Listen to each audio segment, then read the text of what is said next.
I drove 5 hours to my country house for a family party, and the drive seemed to drag on longer than usual, as if time itself had slowed down, playing along with my thoughts, full of anxious expectations and a vague premonition that grew somewhere under my rib cage with every kilometer separating me from the city, when my work remained, my usual rhythm and my solitary but quite orderly life, built on a schedule and almost devoid of surprises.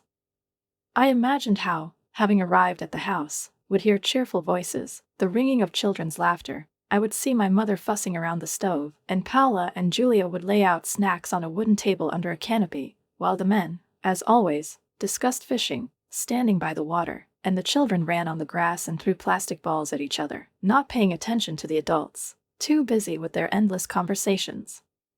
But when I drove up to the house, I saw a completely different picture. There was not a single car in the yard. The grass by the porch was trampled by untidy footprints, as if someone had hurriedly walked here with bags without turning around. And inside, when I opened the door with my key, I was greeted not by comfort and the smell of baking, but by a strange, slightly muffled silence, broken only by the booming echo of my own steps and the measured drip of water from a poorly screwed tap-in.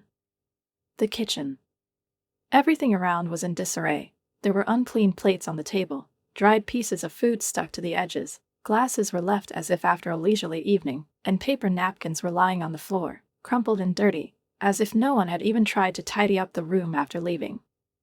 And then, clutching the phone in my hand, I saw a message from my mother, short, without the usual affectionate words and emoticons, and because of this it sounded especially alienated. We decided not to wait for you. Cleaning for Dad's birthday. Sorry. I read it several times, expecting it to change, to disappear, like a mistake, like an annoying misunderstanding, but the screen remained motionless, cold, and I understood. They left without waiting for me, leaving the house, leaving the dirt, leaving the questions. I remained silent. I did not write back, did not call. I just sat down on the old sofa, on which we once watched movies with the whole family on late summer evenings, and looked out the window for a long time, where the wind swayed the branches of the pine trees, as if whispering, "You are alone." A week passed. I returned to the city, returned to work, but everything that was happening seemed somehow slow, distant, as if I was watching my life from the outside, and everything that had previously seemed important, deadlines, meetings, numbers and presentations, suddenly lost its former weight, giving way to a growing feeling of incomprehension, bitterness, and, most importantly, anxiety. And then, 7 days after that Saturday, my phone came to life. The screen was flashing, notifying me of more than 50 missed calls, and most of them were from Romeo. Among the messages, which I opened with growing anxiety, were short, confused phrases. "Where are you? Why is the door closed? We are here, we can't get in." And before we continue, write in the comments from which city you are watching this video. Enjoy.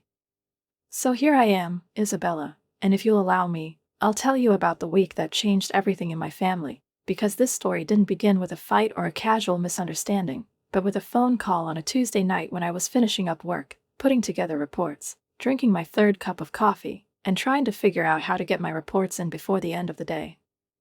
It was my mother, and when I heard her voice, cheerful, a little excited, the way it always sounded when she was up to something, I knew it was about a family meeting. "Isabella, dear, we need to get the whole family together," she said with emphasis, and I heard the familiar note of pleading, of impatience, of wanting to keep us all together, if only for a day. She said that we hadn't gotten together since last Christmas, that Dad was bored, that the children were growing up too fast, and if we didn't find reasons, we would simply cease to be a family, formally together, but in reality disunited. "When did you think?" I asked, already mentally scrolling through my schedule and wondering if I could sacrifice another presentation for the sake of the trip. "This weekend. On Saturday. We're all coming, you, Dad, Romeo with Julia and the kids, Paula with Mario and their little ones, Aunt Amelia, Uncle Samuel. It will be wonderful," she said with confidence, and I felt my heart respond with a slight joy. "Where do you want to do it?" I asked, not because I had no idea, but because I wanted to hear her say it herself. "I was hoping we could use your lake house. It's so cozy, so spacious, the kids love running around by the water, and there's plenty of room for everyone." I'd bought the lake house 3 years ago, after a tough project, with the money I'd saved from my bonuses, and since then it had felt personal to me, a place where I could be weak. But I'd given the keys to my family, Mom, Romeo, Paula, because I believed that family is something shared. They were there more often than I was, really. Romeo went fishing with his sons, Paula had picnics, and all I ever asked was for them to clean up after themselves. "You're so sweet," Mom whispered, pleased. "I'll let everyone know. It'll be so much fun." The call warmed me. I was tired, but I decided to let work wait. I got down to business, worked until late at night, prepared everything in advance so that I could devote the weekend entirely to my family. On Friday evening, I bought groceries, chose a good wine, expensive, the kind you save for special occasions, packed my things, loaded everything into the car and set the alarm for 6 in the morning. On Saturday morning, having made a stop at a small roadside cafe where the coffee was terrible but necessary, I felt excited, as if before something important, long-awaited and unexpected. It had been months since I had seen my nieces and nephews, and although life in the city was busy, full of work meetings, urgent tasks, and endless messages, deep down I was looking forward to the moment when I could be among my own people again, to hear children's laughter, to see how little Paula and Romeo had grown, and to feel, if only for a moment, that same atmosphere of a large, noisy, sometimes chaotic, but still dear family circle. I got to the house by the lake around noon. The sun was already high in the sky, the air was thick with warmth, but as I turned off the main road and pulled into the driveway, I noticed right away that something was wrong. It was quiet, too quiet, so quiet that even the singing of birds and the rustling of leaves seemed unusually loud. I thought that maybe I had arrived earlier than the others, that they had been delayed on the way, maybe someone had decided to stop by the store, and someone had simply not managed to leave in time. I grabbed my bags, threw the leather handle of the travel bag over my shoulder with a familiar movement, went to the front door and inserted the key into the lock. The door opened with a slight creak, the sound that had always been a symbol of solitude, rest, something familiar and warm for me, but this time it sounded dull and alarming. I went inside and already at the threshold I realized that the world I knew had just cracked at the seams. The living room, once cozy and warm, with perfectly placed furniture and my favorite pillows on the couch, now looked like a hurricane had swept through it. The chairs were pushed together, the coffee table was splattered with dark stains that looked like wine, the couch was stained with juice or maybe sauce, toys were scattered on the floor as if children had been competing to see who could throw the furthest, and empty beer bottles stood on the table as if a reminder of a night full of indifference and disorder. The whole house smelled of stale alcohol, leftover food, and slight dampness. That smell that cannot be confused with anything else, the smell of a party that took place without you. I stood frozen in the middle of the room, letting my bag fall to the floor, and for a full minute I couldn't move, just staring ahead as if trying to process where I was and how it was that the place I thought was my sanctuary had been turned into the set of a cheap play. This can't be right, I told myself. This can't be happening. This has to be a mistake. I walked into the kitchen and it was even worse. The sink was piled high with dirty dishes. My favorite ceramic bowl sat in the sink covered in dried sauce. The trash can was overflowing with takeout containers, and the countertops were caked with sticky drops of something, probably spilled juice or syrup that was now crusty. It looked like the house hadn't been cleaned since the night it was transformed into a place of merriment and disorder. And then it hit me like a punch in the gut. The party had already happened, my family had gathered, they had a celebration, they were eating, drinking, laughing, and all this, without me. My hands were shaking as I took out my phone. I needed answers, and I needed them now.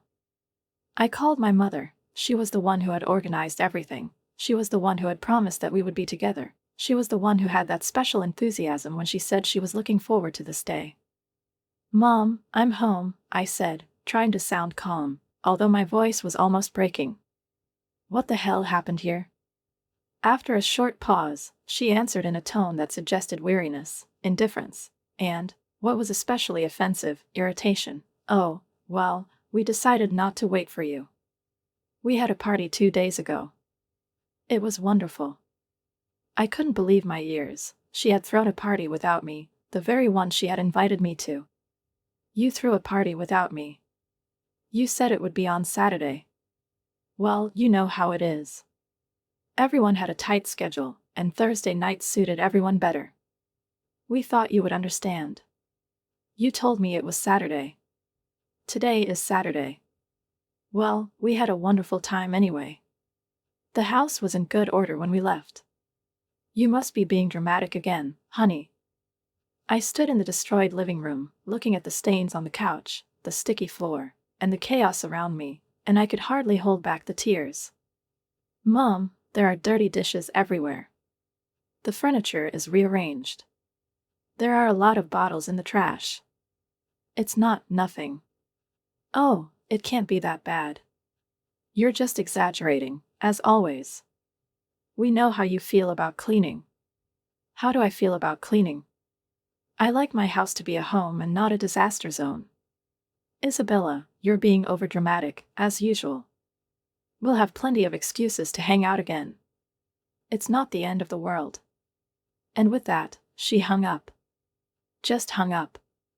I stood there, staring at the phone screen, feeling a wave of hurt, resentment, and something even heavier, loneliness. My own mother, the one who had kept us together all our lives, had suddenly, with one movement, erased me from this meeting, as if I were someone else. I decided to call Romeo. He always said he would keep an eye on the kids, that they would clean up if they were in the house. He picked up the phone almost immediately, and I heard the irritation in his voice. Oh, what? Romeo, it's Isabella. I'm at the lake house. Everything is turned upside down. What happened? Oh, yeah, we were supposed to meet on Thursday. Look, I'm busy right now. What do you need? I need to figure out why my house is a pigsty. And he laughed. Just laughed. Oh, come on, Isabella. It wasn't that bad. The kids were just having fun. We didn't have time to clean everything up. We had to go to work in the morning. Romeo, my furniture is sticky, all the dishes in the kitchen are dirty, there is garbage everywhere, I said, trying not to break down, although my voice was already trembling from the strain, but in response he only chuckled, and with the same careless tone, like a teenager tired of adult reproaches, said, You're exaggerating, just a little mess, you can handle it, because you always manage. His voice was so dismissive, as if he was talking not to his adult sister, a woman on whose shoulders rested both her own life and, more than once, their problems, but to a child who was complaining about housework, and this condescending attitude, this slight mockery in the intonation were a blow to me much more painful than the mess in the house. A little mess? I whispered, looking around at the wrecked rooms, the greasy armrests of the sofa, the cooled anger that was only gaining strength. This place is like Dash, I said, referring to Romeo, the old Labrador who had once caused a similar scene in the apartment. Listen, I have to go, he snapped, we'll talk later. And he hung up, too. I stood in the living room, holding my phone, and felt the rage begin to boil inside me, not the hot, instant kind, but the thick, viscous kind that spreads through my body and makes my vision go blurry, and then I grabbed my phone and, moving around the house, began methodically taking pictures of everything. The overturned chairs, the table covered in drink stains, the greasy plates in the sink, the horrible kitchen with sticky streaks on the cabinets, the bathroom with wet towels lying around, and toothpaste smeared across the mirror, as if someone had deliberately wanted to leave an imprint of their indifference. I took at least 24 pictures, carefully recording every angle, every detail of this disaster, like a lawyer collecting evidence in a neglect case. Then, without hesitation, I created a group message, added my mother, Romeo, and Paula, and attached the photos with a short but icy clear message. This is what I saw at home. This is what is called good. The responses were quick to come, but they made me want to scream. My mother, as always, read the message, but she chose silence and did not respond at all, as if she thought that not responding would absolve her of responsibility. Paula sent 3 laughing emojis, the ones you use when someone tells a bad joke. Romeo added another, crying with laughter, as if the whole situation were a great scene in a family comedy, and I was its funny antagonist.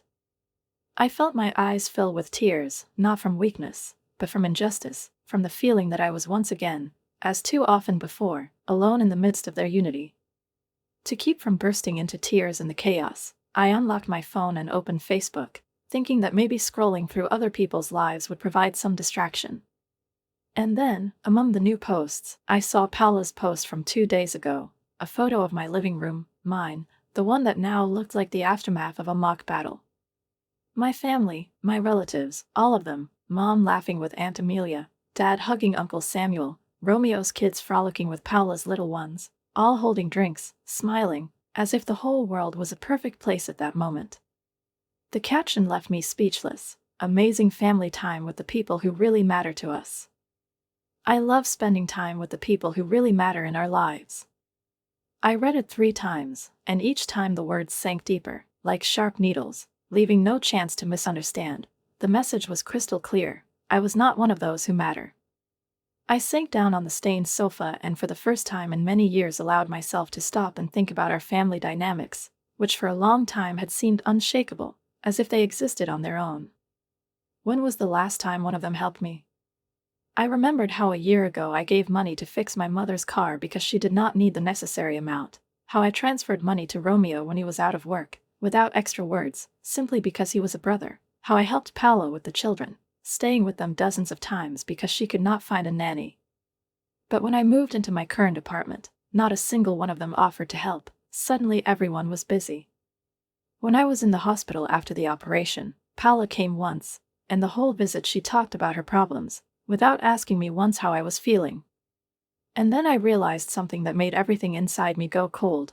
They did not see me as a person to sympathize with, to support or to thank. They saw me as a resource, an ATM, a house, a car, a warm place to spend time, and my feelings, my participation, my care, all this was taken for granted. And while I was sitting in this dirt, surrounded by traces of their indifference, my phone vibrated. It was a message from my mother. Isabella, make sure you clean the house quickly. Your father's birthday is next Saturday, and we are planning to celebrate it there. Important business partners are coming, everything must be perfect. It is very important for your father's company. I looked at the screen, at those words, full of command, as if I were not their daughter but a housekeeper, as if the house was not mine but belonged to some abstract, family resource that had to be put in order for the holiday, to make an impression. My first impulse was to call and tell her everything I was thinking, everything I had been holding back for years, to finally say it all. But at some point, something inside me clicked, not anger, not resentment, but a cold, clear determination. And then, while I was sitting in the dirty living room, a plan began to form in my head, and the more I thought about it, the more right it seemed. I didn't answer her message. Instead, with clenched jaws and an almost mechanical calm, I rolled up the sleeves of my light sweater and began to clean, not because she told me to, not because I was eager to make the house comfortable for someone else again, but solely because I couldn't bear the thought of spending even one more night in that filth, surrounded by trash and stains and sticky floors and the smell of other people's indifference that had soaked into the walls the way spilled alcohol had soaked into the upholstery of the couch.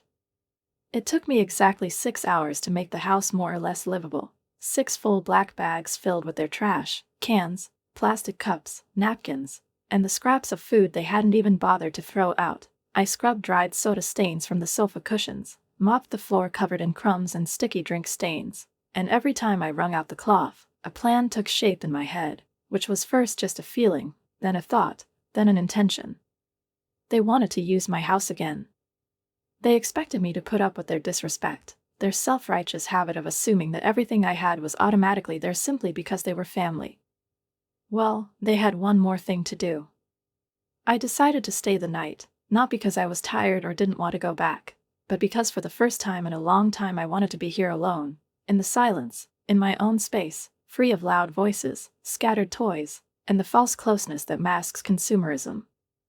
I went out onto the terrace, poured myself a glass of good wine, and, settling into a wicker chair, looked out at the lake, whose water, reflecting the pale pink hues of the sunset, seemed almost like a mirror. There, in that silence, I felt more comfort and peace than I had in months. On Sunday morning, awakened by natural light and the sounds of birds, I picked up the phone and looked up a locksmith in the local phone book who might be available on weekends. A middle-aged but lively and friendly man named Pete arrived around noon, asking no unnecessary questions, making no comment on why a middle-aged woman suddenly needed all the locks on her country house changed. While he worked on the front door, I went down to the basement and flipped the switch on the security system I had installed almost 2 years ago but had turned off about 6 months ago when I got fed up with my family's endless complaints. "The cameras make us uncomfortable," Paula said, looking as if I had installed a surveillance system for prisoners. "We can't relax when we know we're being recorded," she complained. And Romeo's kids had raised the alarm twice, running around the house and setting off the motion sensors. After the second incident, when the police arrived, I decided to turn off the system so as not to irritate my family. But now I wanted everything to work. For every camera to record, for every motion sensor to record a step, for the alarm to go off at any violation, and for the security company to call the police even if someone just decided to drop by for a while. When Pete finished the job and handed me a small metal keychain with new keys, neatly labeled, I felt a strange relief, as if by changing the locks I had symbolically closed access to my soul to those who had long since lost respect for it. After he left, I spent several hours checking the system. The cameras covered the entire driveway, clearly saw the gate, the terrace, the main rooms, and the motion sensors were so sensitive that they reacted even to the breeze rushing through the cracks if the door was not closed. Everything worked flawlessly. After gathering my things, I drove back to the apartment. The journey, as always, took about 5 hours, but this time I didn't feel tired, only a strange, barely perceptible feeling of both nervousness and a light, almost anticipatory joy, because deep down I knew the moment of truth was ahead. I was going to find out what my family really thought of me, and, strangely enough, this knowledge no longer scared me. In the following days, I returned to my usual rhythm: work, gym, shopping, coffee in the morning, as if nothing had happened, as if this whole family story was just a bad dream that had already dissipated. On Wednesday evening, Mom sent another message. "Don't forget about Saturday. We need you to choose a nice gift for Dad. Minimum $2,000. You can afford it, and this is important. We need to impress his business partners. We expect you home by 3 p.m. I sat in the kitchen, reading that message over and over, and a strange calm grew within me, not resentment, not irritation, not disappointment, but the icy, steady calm of a person who no longer expects anything. $2,000 for a gift from me, a person who was supposed to pay for someone else's party, organize an event in her home, prepare everything, clean up, as if I were not a daughter, but a free cleaning event service. I didn't respond to that message either. On Saturday morning, when my father's birthday came, I made myself breakfast, poured myself a cup of aromatic coffee, put on comfortable clothes, and, opening my laptop, launched the security system app. I turned on the broadcast from the cameras of the house by the lake, settling on the couch, like a spectator in the front row. Exactly at 3 p.m., I saw cars appear in the driveway, my parents' sedan, followed by Romeo's SUV, then Paula's minivan. A few minutes later, a fourth car pulled up to them, dark, shiny, with unfamiliar numbers. 2 men in suits got out of it. Apparently, these were the same business partners of the father. I watched as they all got out of their cars, exactly 12 of them, including the familiar faces of my family and 3 men in dark suits, clearly my father's business partners, whose manners, bearing, and even the way they held their hands behind their backs left no doubt as to their status. The children were neatly combed, the boys in shirts and vests, the girls in dresses, and my mother, as always, trying to impress with her artificial image of the perfect housewife, carrying in her hands something resembling a homemade pie, wrapped in shiny fabric with a ribbon, and it all looked as if they were going to a film set, not to someone else's house.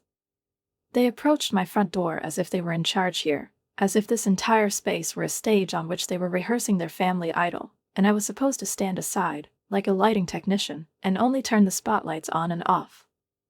I watched as Dad approached the door first, took a bunch of keys out of his pocket and inserted one into the lock, twirled it, tried to turn it, but nothing happened. He frowned, tried again and again, and then said something to Mom, motioning for her to come over. Mom stepped forward, as if confident that her key would work, but also without success.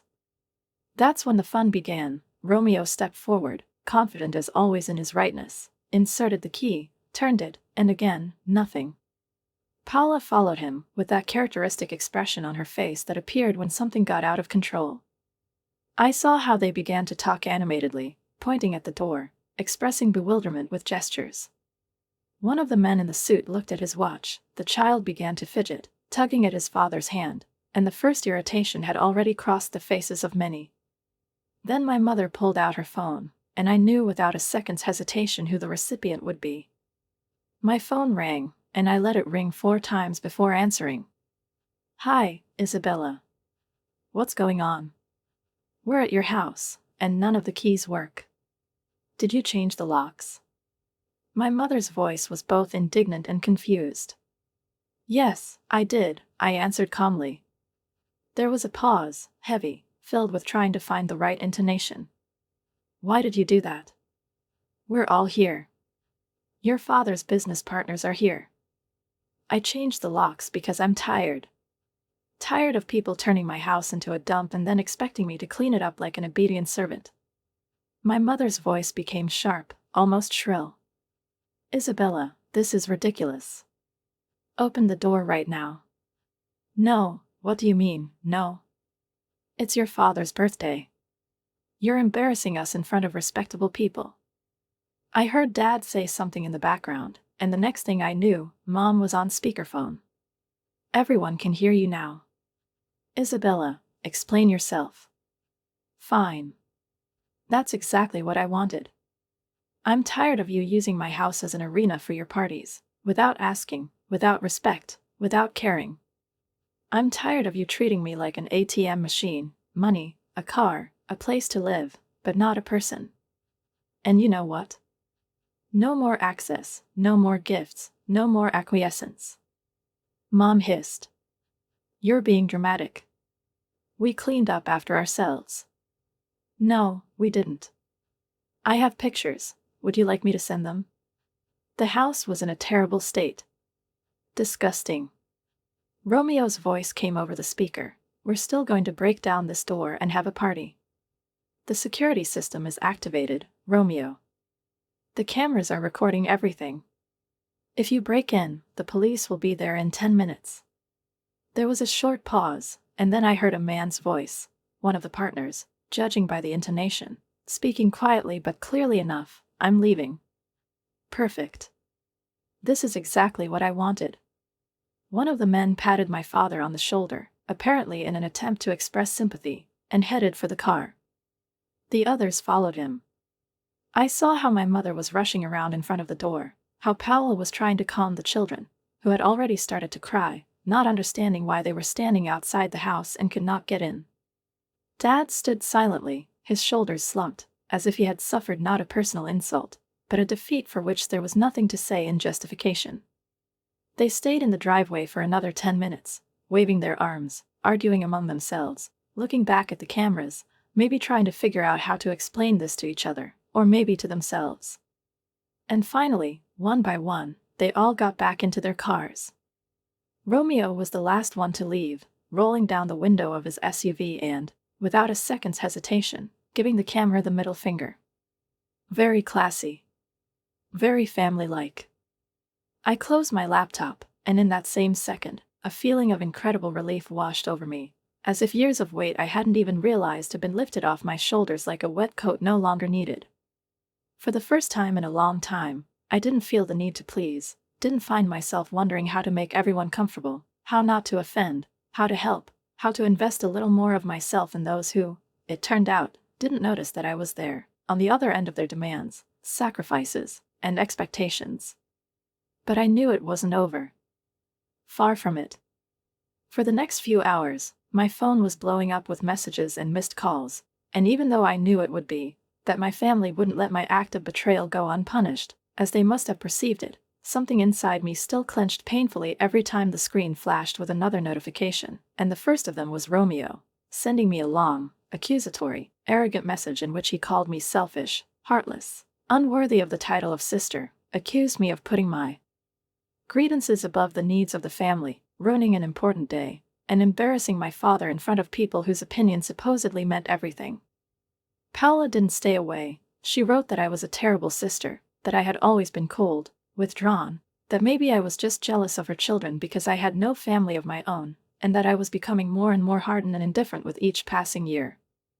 My mother sent several angry messages demanding that I apologize, clean the house, pay for the ruined party, and, of course, buy a new gift for my father, because, as she put it, our shame must be compensated somehow. But none of these words cut as deep as the short, almost restrained message from my father. I am disappointed in you, Isabella. I never thought that my own daughter would humiliate me so. This phrase, laconic, emotionless, cold as an iceberg, crashed into my consciousness with such force that I could not stand it, turned off the phone and, without saying a word to anyone, went to bed much earlier than usual, deciding that I would deal with the consequences tomorrow, when the storm inside me had died down. On Monday morning, barely opening my eyes, I saw 17 missed calls and 43 text messages on the screen, most of which were written in a single, depressingly predictable tone. They called me greedy, selfish, heartless, accused me of breaking up a family, of lacking compassion, demanded an apology, an explanation, money, my repentance.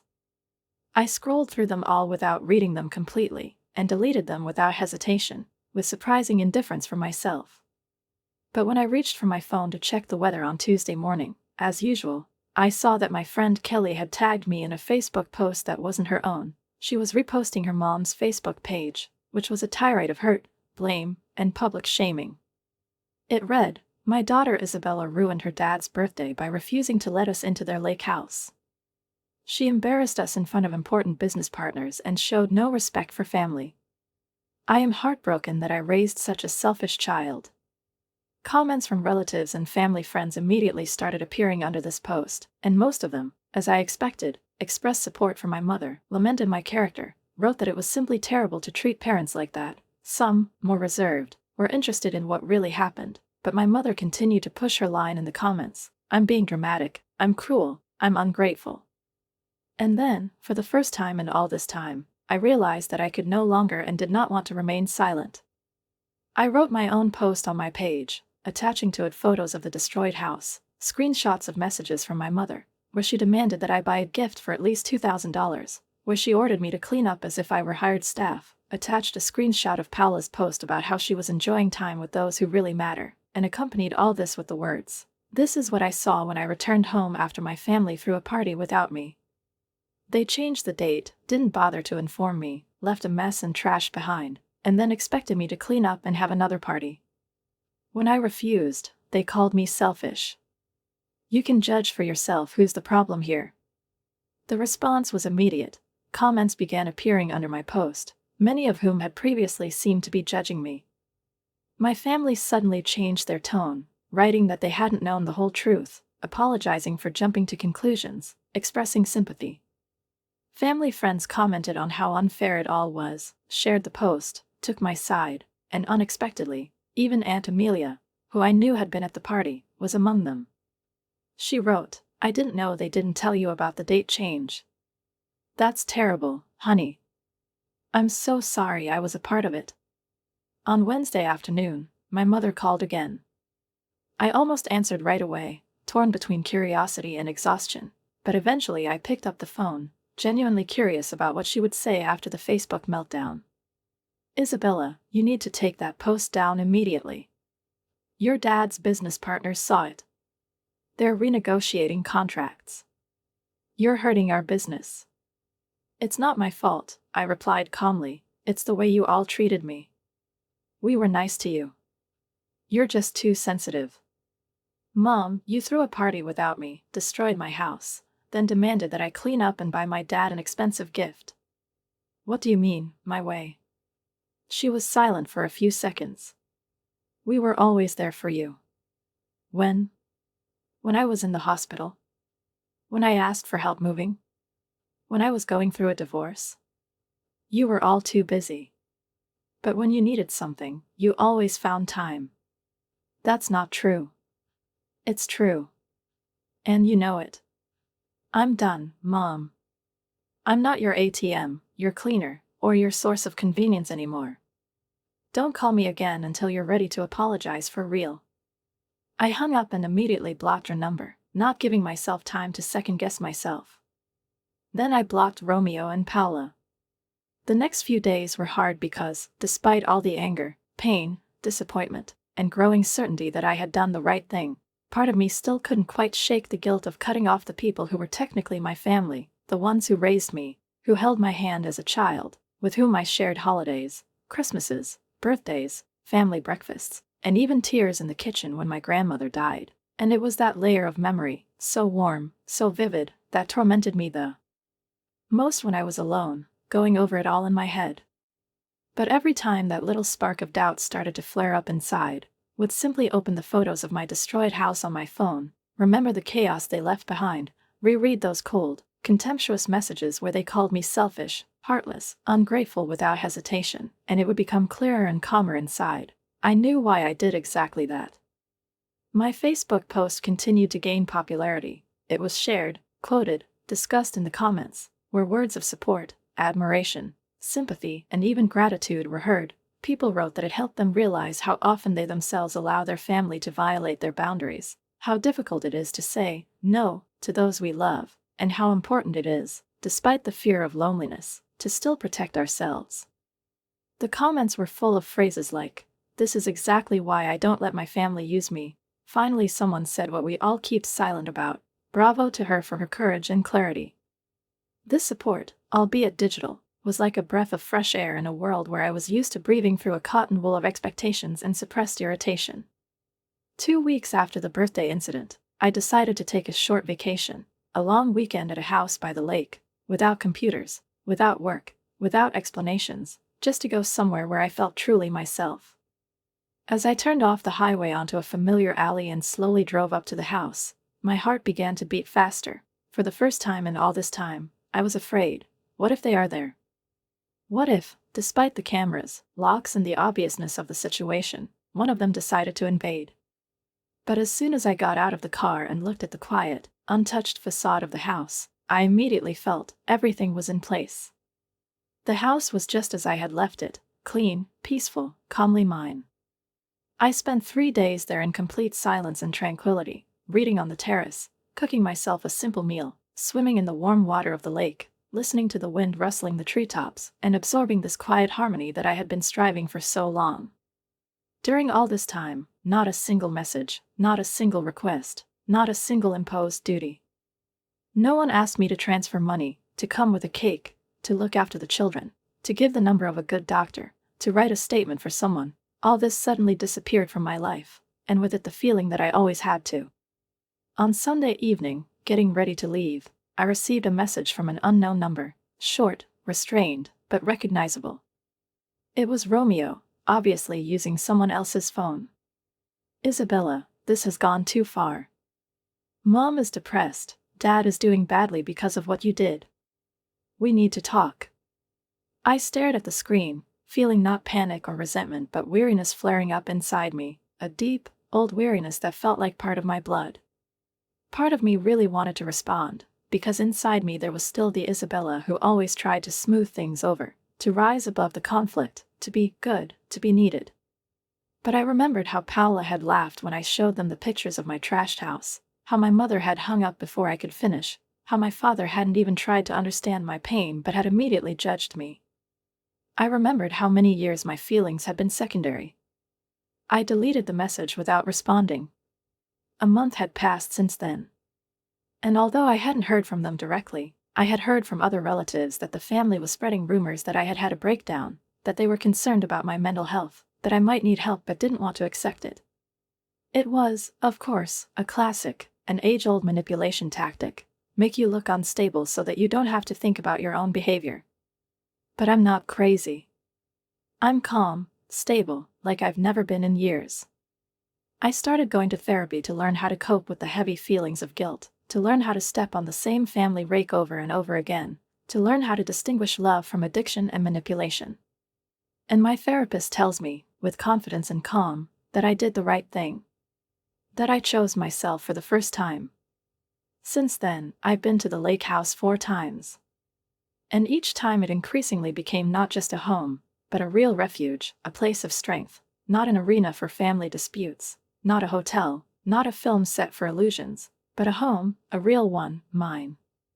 I am seriously considering getting a dog, something I have dreamed of for many years, but constantly put off because my head was always spinning with thoughts. What about visiting my family? What if I need to leave urgently? What will my mother say if I can't come to the party because there is no one to leave the dog with? Now I have freedom. Friends, my real friends, have been amazingly supportive. Some of them admitted that they never approved of the way my family treated me, but did not feel the right to say anything, fearing to ruin the relationship. Now they write that they are proud of me, that I am an example, that I allowed myself to live differently. I do not know what the future will bring. Maybe one day my family will understand what they have done, will realize their guilt and want to sincerely apologize, not for the sake of another holiday, not out of calculation, but for real. Or maybe not.